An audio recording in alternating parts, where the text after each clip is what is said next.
கண்ணியத்துக்குரிய சகோதர சகோதரிகளே, எல்லாமல்ல இறைவனின் சாந்தியும் சமாதானமும் உங்கள் மீதும் உங்கள் குடும்பத்தின் மீதும் என்றென்றும் நிலவட்டுமாக.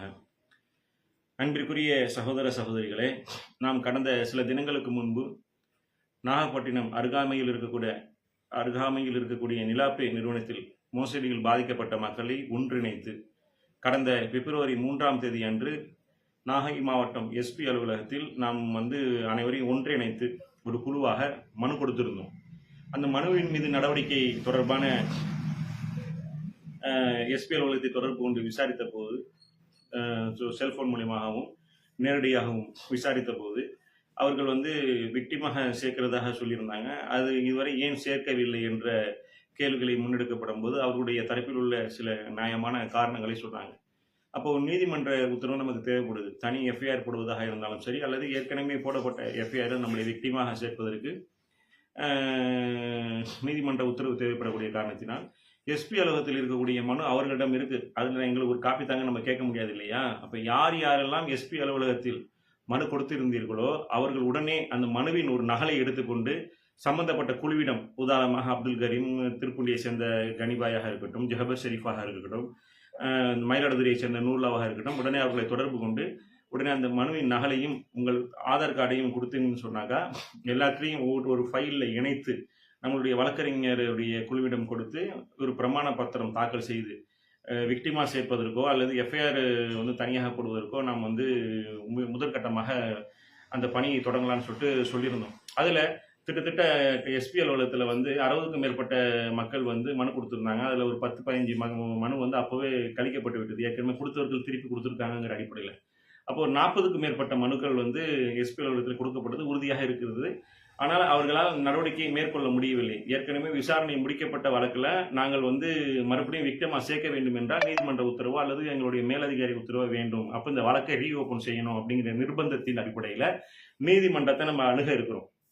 அதற்குத்தான் எஸ்பி அலுவலகத்தில் கொடுக்கப்பட்ட மனுவை மீண்டும் ஒரு நகல் கொடுங்க. ஏன்னா எஸ்பி அலுவலகத்தில் யார் மனு கொடுத்தீங்களோ அதே நகல் கொடுத்தீங்கன்னா மொத்தம் 40 பேர், 50 பேர், 100 பேர் நாங்கள் இந்த மாதிரி எஸ்பி அலுவலகத்தில் கொடுத்துருக்கோம். இதுவரை அவர்கள் விக்டிமாகவோ எஃப்ஐஆரோ சேர்க்கவில்லை. வழக்கு விசாரணை இன்னும் துவங்கவில்லை. அதனால உடனே எங்களுக்கு ஒரு இந்த வழக்கை மேற்கொண்டு புதிய விசாரணைக்கு உண்மைத்தன்மையை விசாரிப்பதற்கும் இந்த வழக்கை ரீஓபன் பண்றதுக்கு நம்ம ஆர்டர் வாங்குறதுக்காண்டி கேட்டு எல்லா மக்கள்கிட்டையும் டாக்குமெண்ட்டை நம்ம இத்தனாம் தேதிக்குள்ள கொடுங்க நம்ம சொல்லியிருந்தோம். இன்னும் சில நபர்கள் என்ன சொல்றாங்கன்னா, நாங்க தஞ்சாவூர் போயிட்டோம், திருவாரூர் போயிட்டோம், இந்த செய்தி இது வரைக்கும் நாங்கள் கேட்கவே இல்லை, இப்போதான் இந்த நிமிஷம் தான் கேட்டோம் அப்படிங்கிறாங்க. அதனால சில காலக்கெடு தர முடியுமான்னு கேட்குறாங்க. இன்ஷா அல்லாஹ் நாளை ஈவினிங் வரைக்கும் டைம் எடுத்துங்க. நாளைக்கு சாயந்தரம் வரைக்கும் டைம் எடுத்துக்கிட்டு எவ்வளவு துரிதமாக சம்பந்தப்பட்டவர்களிடம் உங்களுடைய சம்பந்தப்பட்ட நகலை கொடுக்க முடியுமோ உங்களுடைய மனு காப்பியை கொடுத்தீங்கன்னா தான் நம்ம நீதிமன்றத்தில் கொடுக்க முடியும். அப்புறம் எங்க பெயர் விட்டு போயிடுச்சு, நீங்க சொல்லி தான் பிப்ரவரி 3ஆம் தேதி எஸ்பி அலுவலகத்தில் கொடுத்தோம், நீங்க தான் இதுக்கு பொறுப்பு, நீங்க எங்களுக்கு பதில், அது எப்படி எங்களை விட்டுட்டு நீங்க நீதிமன்றத்தில் கொடுக்கலாம் பெட்டிஷன் அப்படின்னு சொல்லக்கூடாது. நாங்கள் இந்த 40 பேர் 50 பேர் எஸ்பி அலுவலகத்தில் பெட்டிஷன் கொடுத்தாங்க இல்லையா, ஒரு வீட்டு வாசலையும் நின்றுக்கிட்டு மனு தரீங்களா நாங்கள் கேட்கல. நாங்கள் பொதுவாக இது மாதிரி ஒரு அறிவிப்பு செஞ்சிருந்தோம். எஸ்பி அலுவலகத்தில் 40-50 பேர் பெட்டிஷன் கொடுத்தாங்க. அதே மாதிரி பல கட்டங்கள் பொதுவான அறிவிப்பு நாங்கள் செய்து கொண்டு இருக்கிறோம். அதன் அடிப்படையில் மக்கள் தன்னெழுச்சியாக இந்த மனுவை கொடுத்தீங்கன்னாக்கா இந்த மனுவின் எண்ணிக்கை எத்தனை இருக்கிறதோ அதை நாங்கள் நீதிமன்றத்தில் கொடுத்து இந்த வழக்கை என்ன செய்வோம், துரிதமாக நடத்துவதற்கு முயற்சி செய்வோம். இதுல யாருடைய பெயர் விட்டு போயிடுச்சுன்னு சொன்னாக்கா நாளைக்கு எங்களை யாரும் குற்றம் கண்டுபிடிக்க கூடாது, குற்றம் செய்ய சொல்வதற்கு எந்த ஒரு முகாந்திரமும் இல்லை. ஏன்னு சொன்னா நாங்கள் பல கட்ட அறிவிப்புகளை செய்து விட்டோம், நாங்களுக்கு இதை கவனிக்கணுங்கிறாங்க. பாதிக்கப்பட்ட மக்களுக்கு ஒரு வாட்ஸ்அப் குரூப் வச்சிருக்கோம். அந்த வாட்ஸ்அப் குரூப்ல பாதிக்கப்பட்ட மக்களுக்கு தகவலை சொல்றோம். அந்த வாட்ஸ்அப் குரூப்ல இருக்கக்கூடிய மக்களுக்கு அதை கேட்பதற்கு நேரம் இல்லைங்கிறாங்க. நாங்க தனிப்பட்ட நபராகவும் சில நபர்கிட்ட சொல்லியாச்சு, வாட்ஸ்அப் குழுவாகவும் சொல்லியாச்சு. அவர்களுக்கு அதை செவிமடுப்பதற்கும் அவர்களுக்கு ஒரு நகல் எடுத்து கொடுப்பதற்கும் நேரம் இல்லாதவர்களை பற்றி நாங்கள் கவலைப்பட வேண்டிய அவசியம் இல்லை. எங்களுடைய பிரதான பணி என்னன்னு சொன்னாக்கா, இறைவனுக்கு பயந்து நாங்கள் என்ன செய்யறோம், இந்த பணியை செய்யறோம். நாங்களும் பாதிக்கப்பட்டிருக்கிறோம். எங்களோட பாதிக்கப்பட்ட மக்களையும் ஒன்றிணைத்து அனைவருக்கும் நியாயம் கிடைப்பதற்காக போராடி வருகிறோம். இதற்காக நாம் யாரிடமும் 10 பைசா என்ன செய்யல, இதுக்கு உரிய கூலியை நாங்கள் வாங்குறது இல்லை. ஏன்னு சொன்னா இப்போ எஸ்பி அலுவலகம் போறோம், நீதிமன்றம் போறோம், காலைல 10 மணிக்கு போனோம்னு சொன்னாக்கா மதியானம் 1 மணி வரைக்கும் நிற்க வேண்டியதாக இருக்கும். அங்க 4 பேர் வருவாங்க, அவர்களை நின்று தேநீர் குடிக்கக்கூடிய ஒரு சூழ்நிலை இருக்கும். பசிக்கும் ஒரு ஆளுக்கு, வடத்தின்பாரு ஒரு வேற ஏதாவது இதர செலவுகள் வரும். துறை ரீதியான சில விஷயங்களை கையாளும் போது ஒரு பேப்பர் ஜெராக்ஸ் எடுக்கணும். என்னுடைய தனிப்பட்ட வழக்குக்காக இந்த செலவு நான் செய்வதில்லை, ஒட்டுமொத்த மக்களுக்காக தான் நான் இந்த செலவுகளை செய்கிறேன். அதனால நான் இந்த செலவு செஞ்சு எனக்கு காசு தாங்க நான் கேட்கல. ஆனால் இது வந்து காசு கேட்கக்கூடிய விஷயமும் அல்ல. ஆனா ஒரு நீதிமன்ற வழக்கு ஒரு ரூ. 10,000 ரூ. 15,000 வருது. 40 பேர் 50 பேர் பெட்டிஷன் குடுக்குறீங்க. தலைக்கு ஒரு ரூ. 100 குடுங்க, ரூ. 200 குடுங்க. அது ஒரு 10,000 20 பேரோ 40 பேரும் நம்ம வகுத்துக்கலாம்னு சொன்னாக்கா, ஓ! இவன்ட்ட நம்ம ரூ. 100 கேட்கிறானோ அவர்கள்ட்ட ரூ. 100 வாங்குவதை விட அதற்கு மேல்படியான செலவுகளை நாம் செய்து வருகிறோம். என்ன பொதுவான விஷயத்துக்கு தான் நம்ம காசு கேட்கிறோம் தவிர, நாங்கள் பெட்ரோல் போட்டுட்டு அங்க போனோம். நீங்க வந்து பாதிக்கப்பட்ட மக்கள் எங்களுக்கு ரூ. 100 தாங்க, ரூ. 50 தாங்கன்னு இதுவரைக்கும் எந்த மக்கள்கிட்ட நம்ம காசு கேட்டதே கிடையாது. மக்கள்கிட்ட வந்து இதுவரைக்கும் எதுக்கு காசு கேட்டிருக்கோம்னு சொன்னாக்கா, அன்னைக்கு நம்ம எஸ்பி அலுவலகத்துல போய் ஒரு ஒரு ஒரு ஒரு ஒரு மனு கொடுத்தோம் இல்லையா? அன்றைய தினத்துல பத்திரிகை செய்தி கொடுப்பதற்கு வந்து அவர்களுக்கு ஒரு ரூ. 1000 ரூ. 2000 கொடுக்க வேண்டிய சூழ்நிலை இருந்துச்சுன்னு சொன்னாக்கா, இந்த மாதிரி பத்திரிகை துறையினர் எல்லாரும் வந்திருக்கிறாங்க.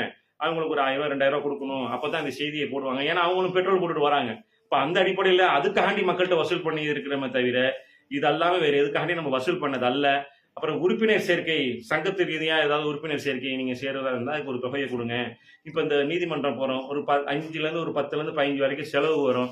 இந்த மாரி நீங்க காசு குடுத்தீங்கன்னா, ஒரு வழக்குனா ஒரு வழக்கறிஞருக்கு நம்ம ஒரு தொகையை குடுக்கணும். அந்த நேரத்துல உங்கள்ட்ட பாக்கெட்ல தடவிட்டு நம்ம உங்கள்ட்ட கையேந்த வேண்டிய நிர்பந்தம் இருக்காது. அப்போ நம்மளுடைய வீரியமான பணிகள் வந்து நம்முடைய வழக்கை வந்து இன்னும் மேன்மைப்படுத்தும். நமக்கு நீதிபதிகளும், காவல்துறைகளும் நமக்கு உதவி செய்வாங்க. நம்மளுக்கு நியாயமான தீர்ப்பை வழங்குவதற்கு அது ஒரு ஊண்டுகோலாக இருக்குங்கிற கருத்துக்களை நம்ம பகிர்ந்திருந்தோம். அதன் அடிப்படையில அன்பிற்குரிய சகோதரர்கள் வந்து அந்த டாக்குமெண்ட்டை வழங்குறதுக்கு காலதாமதம் ஆவதுனால, நீதிமன்றத்துல நம்ம வந்து அப்பீல் செய்வதற்கு காலதாமதம் ஆகுது. 20 பேரு நமக்கு மனு குடுத்துட்டாலும், மீதி 20 பேர் குடுக்காம இருக்கக்கூடிய அந்த கால தாமதத்தினால், இந்த குடுத்தவர்களுடைய வழக்கு விசாரணையும் தாமதப்படக்கூடிய ஒரு சூழலாக இருக்கிறது. அன்பு சகோதரர்களே, இதனுடைய சூழ்நிலையை புரிந்து கொண்டு, உடனே யாரெல்லாம் வழக்கு குடுக்கணும்னு நினைக்கிறீங்களோ, ஜெராக்ஸ் காப்பி குடுக்கணும்னு நினைக்கிறீங்களோ, நாளைக்கு மாலை சாயந்தரம் 6 மணி அளவுக்குள்ள குடுத்துருங்க. இதற்கப்புறம் டைம் கொடுக்க முடியாது. அடுத்த விஷயம் என்னன்னு சொன்னாக்கா, உங்களுக்கு வழக்கு குடுக்க விருப்பம் இல்லன்னா, வழக்கு குடுக்க விருப்பம் இல்லன்னு நீங்க சொல்லிடலாம். உங்களுக்காண்டி நம்ம வெயிட் பண்ண வேண்டிய அவசியம் இல்ல. 40 பேர் வாட்ஸ்அப் குரூப்ல இருந்தாக்கா, அந்த மக்கள் என்ன நினைக்கிறாங்கன்னா, 40 பேர்ட்டயும் தனியா பேசணும்னு நினைக்கிறாங்க. 40 பேர்ட்ட ஏதோ ஒரு நிமிஷம் பேசிட்டு வைக்கலாம்னு பார்த்தா முடியாது. அவங்க ஒரு ஆள்ட்ட பேசணும்னா, ஒரு ஆள்ட்ட பேசுறதுக்கு 2 மணி நேரம், 3 மணி நேரம் ஆகுது. எங்களுடைய நிலைமைய நினைச்சு பாருங்க. உங்களை மாரி தான் நாங்களும் மனிதர்கள். மனிதர்கள் இன்றி வேறு இல்லை. ஏன்னா, உங்களைப் போன்று தான் நாங்களும் குடும்பத்துக்காண்டி என்ன செய்யணும்? பொருளாதார தேவையை தேடி போகணும். சமூக சேவை செய்யணும்னா அதுக்கு ஒரு நேரத்தை ஒதுக்கணும். இதர பணிகளுக்கு ஒரு நேரத்தை ஒதுக்கணும். அதே மாதிரி நம்மளும் நிறைய கமிட்மெண்ட்ல தான் ஓடிட்டு இருக்கிறோம். நாங்கள் வந்து மனிதர்களை தாண்டி மலக்குமார்கள் அல்ல என்பதை புரிந்து கொண்டு சமூக சேவகர்கள் என்று சொன்னால், இப்ப நீங்க இப்படிலாம் பேசுறதால நீங்க சமூக சேவைக்கு செய்யக்கூடாது அப்படிங்கிற ஒரு மனநிலையே மக்கள் வந்து நினைக்கிறாங்களே தவிர, அவர்கள் இன்னும் ஒரு வானத்துல இருந்து குதித்தவர்கள் போன்றும் அவர்களும் மற்றவர்கள் போன்று தானே. உங்களுக்கு சாதாரண சமூக சேவையில எந்த பங்களிப்பும் இல்லை என்று சொன்னாலும், குடும்ப பங்களிப்பும் ஜனநாயக அடிப்படையில ஒரு மனிதருங்கிற அடிப்படையில வாழ்றீங்க. உங்களுக்கு நிறைய கமிட்மெண்ட் இருந்துச்சுனாக்கா, சமூக சேவைகள் இருக்கக்கூடியவங்களுக்கு இன்னும் எவ்வளவு நெருக்கடி இருக்கும். இதுக்காண்டி எவ்வளவு அலைகிறாங்கிறத கடந்து, இத மாறி இன்னும் எத்தனை படிகளுக்கு அவர்கள் அலைய வேண்டியது இருக்கும். அவர்கள் என்ன மனநிலையில இருப்பாங்க? அவர்களோட குடும்ப தேவைக்கு எப்படி செய்வாங்க, கொள்வாங்க? அப்ப நம்ம தான் நம்மளுடைய வழக்குக்கு அவர்களுக்கு பணம் காசு குடுத்து பெருசா உதவலைன்னு சொன்னா கூட, அவர்கள் சாதாரணமா கேட்கக்கூடிய நம்மளுடைய மனு சம்பந்தப்பட்ட விவரங்கள் தானே. உடனே ஒரு ஜெராக்ஸ் எடுத்துட்டு போய் குடுக்குறது இல்ல மக்கள். 8 மணிக்கு வான்னு சொன்னாக்கா, 9 மணிக்கு வர ஒரு அலட்சியமான மக்கள் இருப்பாங்கல்ல. அது ஒரு டிசிப்ளின் இல்லாத ஒரு காரணத்தினால, இந்த மாரி அதிருப்திகள், இந்த மாரி காலதாமதங்கள்லாம் ஏற்படக்கூடிய ஒரு சூழல் ஏற்படுகிறது. அன்பு சகோதர, சகோதரிகளே, பாதிக்கப்பட்ட மக்கள், நிலாப்பேவினால் பாதிக்கப்பட்ட மக்கள் எவ்வளவு விரைவாக அந்த மனுக்களை உடனே சம்பந்தப்பட்ட போராட்ட குழுட்ட குடுக்க முடியுமா?